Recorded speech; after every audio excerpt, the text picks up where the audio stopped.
Moving on, Chinese President Xi Jinping made a rare visit to Tibet, his second ever, to mark the 60th anniversary of its designation as an autonomous region. Addressing a crowd of 20,000 in Lhasa, Xi stressed Beijing's resolve in maintaining control and urged Tibetan Buddhism to adapt to the socialist society. While avoiding any reference to the Dalai Lama, he underlined the political significance of the visit amidst continuing tensions over China's occupation of Tibet. He told senior officials at a meeting in Lhasa to govern, stabilize and develop Tibet. The first thing is to maintain political stability, social stability, ethnic unity and religious harmony. He last visited the city in 2021 to mark 70 years of peaceful liberation when Chinese communist troops took control of the region. What does this visit mean and what do the comments also actually mean? We'll discuss that with our guests. Joining us on the program at this point in time is Ms.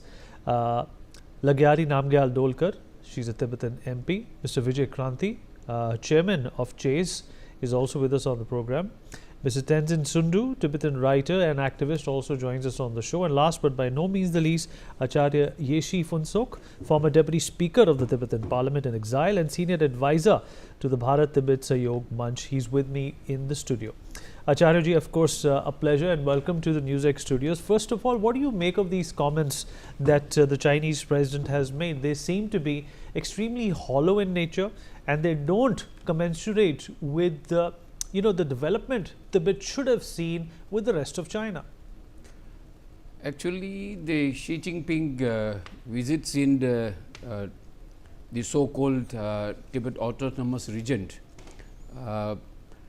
I feel it become more, I think the Tibet issue is a very highlight, it become by the visit of the Xi Jinping in Lhasa. And then I also feel that Tibet issue has become a more important visits of the Xi Jinping. Normally, they ignore the Tibet and Tibet's issues and Tibet's cause. But due to the pressures from the global level and then the exile, the Tibetan community and His Holiness Dalai Lama, we just celebrate the 90th birth anniversary of the His Holiness Dalai Lama as a compassion year, and then global leaders has came and attend the His Holiness the 14th Dalai Lama's 90th birth celebration in the global level. Even the Prime Minister Narendra Modi and many of the international leader has given congratulations to His Holiness Dalai Lama's birthday. So therefore now the Xi Jinping, he feel that he should to take more care on the Tibets and Tibetans, but unfortunately the 60th celebration is just his showcase, because the autonomous region is established by the Communist Chinese region in 1965. The Tibet history is before that more than decades and decades. Tibet was independent country and independent nation. So therefore the 60th whatever, the 45 lakh Tibetans are still inside Tibet, but he just met with the 20,000 something, and not only the Tibetans, there the many the minorities are also there, and many of them are Chinese, mainland Chinese people has participated. So this is not a big significant, but it is a very, I think, good opportunity for the Tibetans and Tibet issue. It's become a more highlight once again to discuss about the Tibet issue after the visits of the Xi Jinping, and then just the Chinese foreign minister visit in Delhi, meeting with the Prime Minister Narendra Modi ji, the foreign minister, and then our Tibetan Youth Congress and Students for Free Tibet did demonstrations in front of the Chinese foreign ministers, and that is also one which he feel it that how the Tibet issue is alive in outside and inside. My observation is it's a more, I think, good opportunity for the once again the Tibet issue is highlight global level through the media, through the panel discussion, and discussions of the Tibet issue.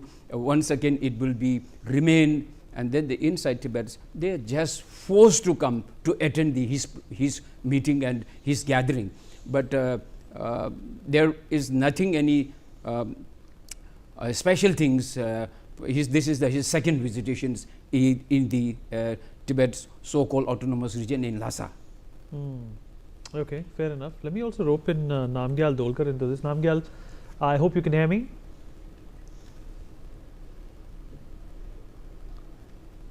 Lagyari Namgyal, are you there with us?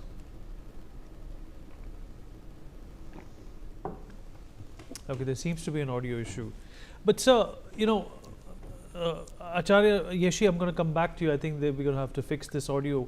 But before, in fact, we take what Xi Jinping has said to its logical meaning, we also need to understand that there has been a continuous effort by India and the world community as well to bring about what's happening in Tibet for a very, very long time.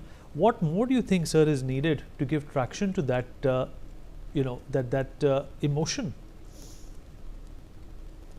So that's for you. So that's for you. Okay. Actually, the Xi Jinping, whatever he has mentioned, whatever he has given his speeches in the public and in the gathering, but I think it is not in practical. We always watching what the Chinese government is in reality, in fact, for this cause of the Tibet.